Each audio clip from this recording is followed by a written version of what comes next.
শ্রীরামপুর যাওয়ার প্রধান উদ্দেশ্যই হলো গত রবিবার মায়ের মামার নাতি দত্তাত্রেয় শুভ অন্নপ্রাশনের অনুষ্ঠানে হাজির হওয়া।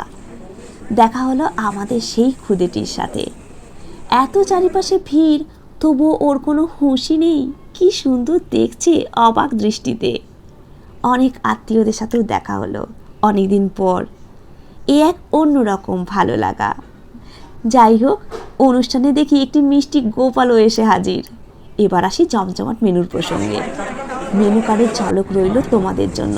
প্রথমেই সাদা ভাতের সাথে ঘি আর শাক ভাজা, ডাল দিয়ে আলু ভাজা মেখে ভাত খাওয়া, সাথে ছিল এঁচোড় চিংড়ি, একে একে ভেটকি পাতুরি, দই পোনা। এবার মেনুর শো স্টপার পোলাও আর মাটনের কম্বিনেশন।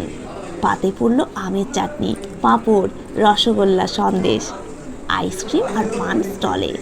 তবে শ্রীরামপুরের রসগোল্লা বা মিষ্টি কোয়ালিটি নিয়ে কোনো কথা হবে না। সব মিলিয়ে ভরপুর ভুরিভোজ সেরে পাড়ি দিলাম দমদমের দিকে।